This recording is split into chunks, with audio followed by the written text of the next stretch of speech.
Hi everyone, today we're going to take a look at implementing custom appointments with RadScheduleView, part of the Telerik RAD controls for Silverlight and WPF control suites for .NET XAML development. In today's video, we're going to take a really quick look at implementing RadScheduleView. After that, we'll define a custom appointment. Then finally, we're going to include custom fields in the Edit Appointment dialog window so that we can actually access and utilize and set the fields we've defined in our custom appointment.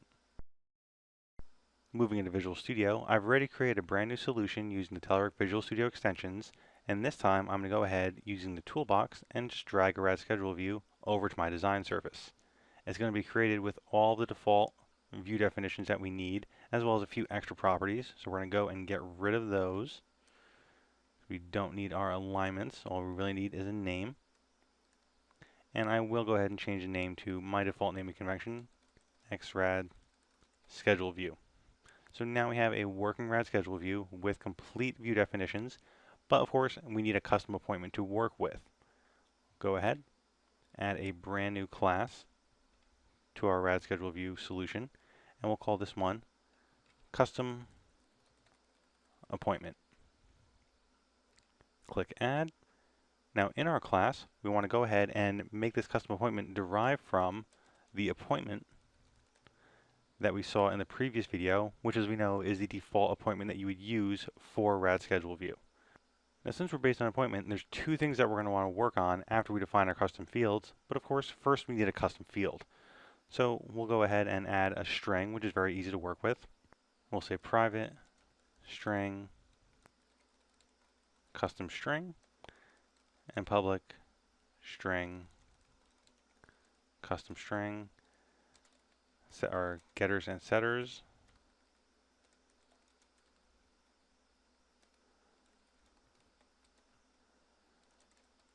If custom string not equals value, custom string will equal value. And we can do an on property change. And since we have this built in, we're going to go ahead and make this very type safe. This dot custom string. So we now have a custom field implemented, which is definitely good. The next thing we want to go ahead and set is public override. We see a few things here. We're going to go ahead and say copy. We also want to override, wrong click, override copy from. Both of these will be very important in implementing what we're about to do with RadScheduleView, because this will ensure that our new values in the custom appointment are utilized whenever we're doing editing operations or anything else with RadScheduleView. Now for copy, we want to go ahead and say var custom appointment equals new custom appointment. Our custom appointment is going to say copy from this, and then we return our custom appointment. This means every time we're creating a new appointment, we want to make sure that we're setting our new values, which is going to go into the copy from section. Now copy from, on the other hand, is going to be a slightly different implementation. So we'll say var custom appointment again, OINTN equals other as custom appointment.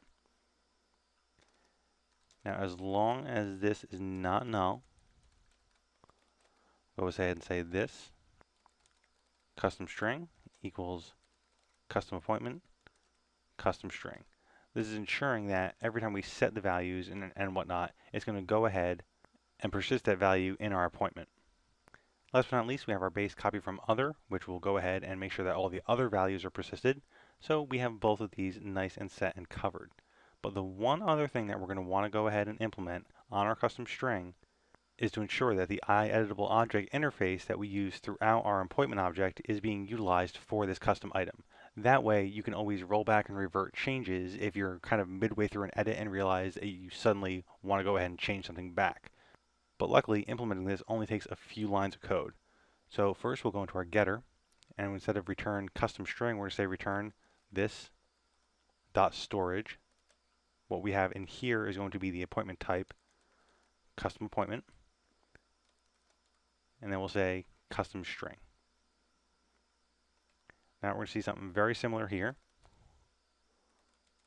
Var storage equals this storage once again, and again, custom appointment. Let's use IntelliSense to help us out with that one. So in this case, we can simply say storage.customString, and once again, storage.customString. Like I said, if we're doing an appointment edit and somewhere in the editing process we decide we want to roll back all our changes, a simple cancel will roll back all values, including your new custom value, which is definitely an important user experience thing to take note of. And of course, we have our brand new custom appointment implemented, so we'll go ahead and save, go back to main page, step into our code behind, and you'll remember this from the previous video. On our load event, we want to do a new observable collection, this time of custom appointment, called appointments. In appointments, we want to add new custom appointment. And in this case, we want to say subject equals new custom appointment.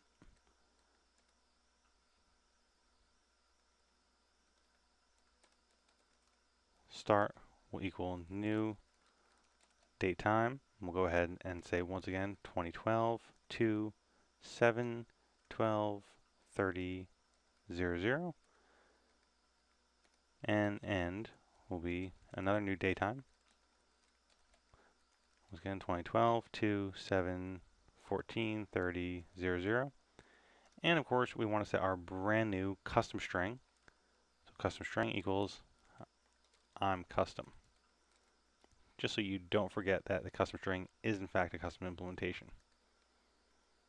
Now we have our appointment set based on the observable collection of custom appointment. So of course, RadScheduleView dot appointment source equals appointments. Of course, we go ahead and run this, and we're going to see our brand new schedule view up and running with our custom appointment displaying. But there's going to be one thing missing, and I'll show you that once we get into our appointment. Go ahead and scroll down, and we can see we have our new custom appointment. It's looking great. New custom appointment has a start time, has the end time, but there's nowhere where we display our custom string. So this is going to be a problem, but of course it's very easy to go ahead and add this in by doing a quick template modification. Now, rather than going ahead and stepping into Blend and going through all that hassle, thankfully the rad controls for Silverlight and WPF comes shipping with the complete XAML for all of our templates, so it makes it really easy if you want to go ahead and modify something.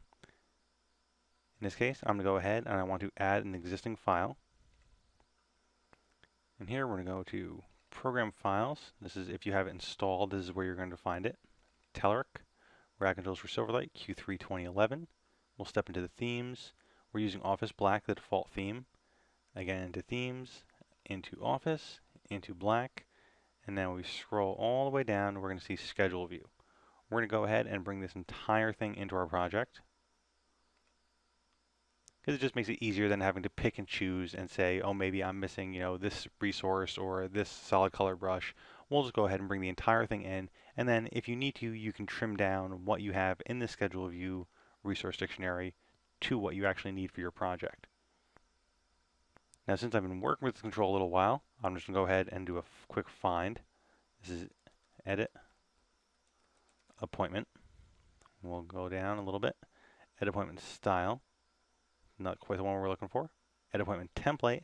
That sounded more like it, because the Edit Appointment Template is what determines what we're actually seeing when we click open that edit window. So I'm going to go ahead and minimize some of these things that we really don't need to see, and go down to where we start seeing stuff for subject. So we can see we're using resource keys, a lot of good best practices development going on here. But what we want to go ahead and do, again, minimize some of these template items that you really don't need to see or worry about. We see there's a checkbox, all day event checkbox. Now, I'm not going to recommend that you just go ahead and start taking things out of your template.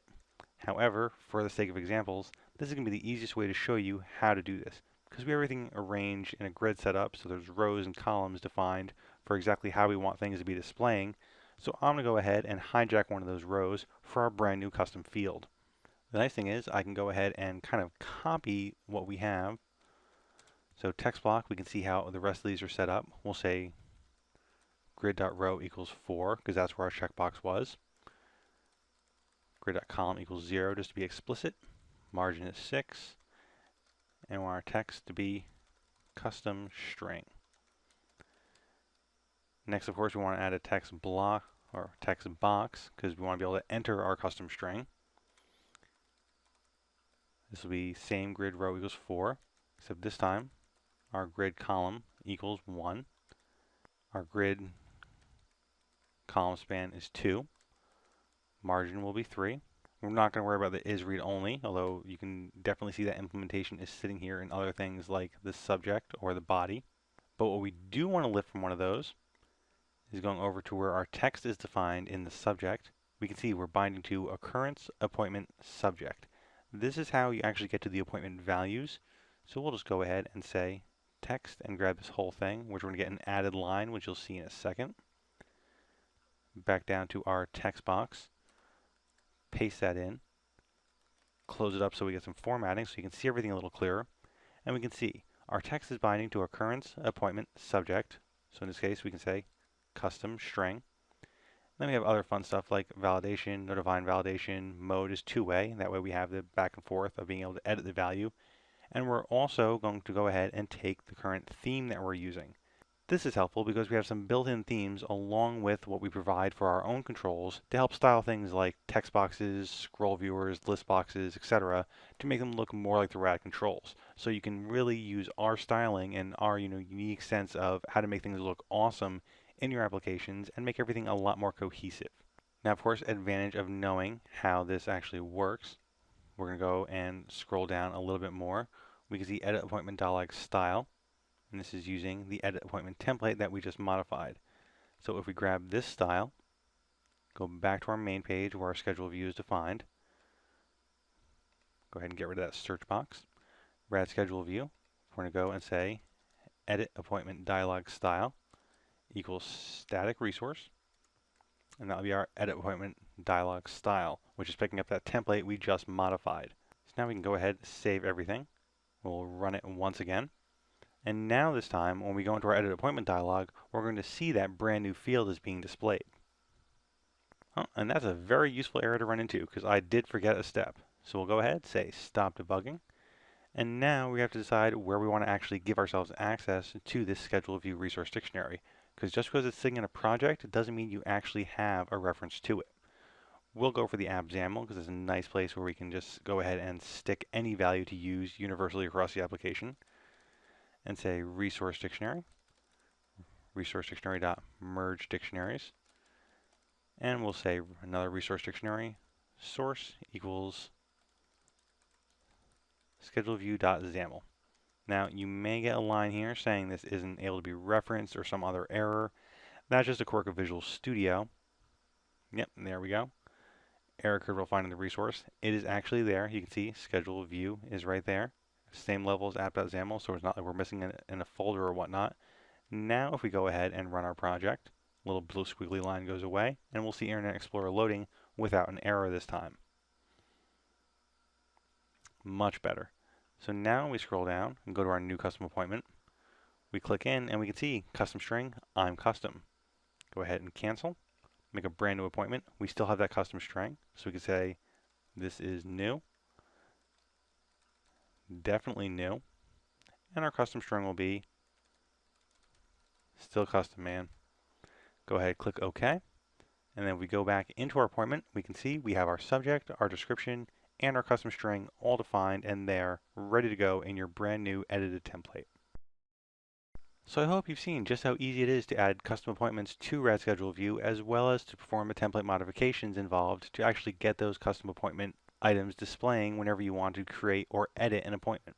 And of course, this is just the tip of the iceberg because we have a few more videos coming up involving how to add resources, how to work with resource grouping, and last but certainly not least, how to filter the appointments in RadScheduleView by resources, which is a very, very cool new thing that you can do with the RadScheduleView control. Thanks for watching and stay tuned.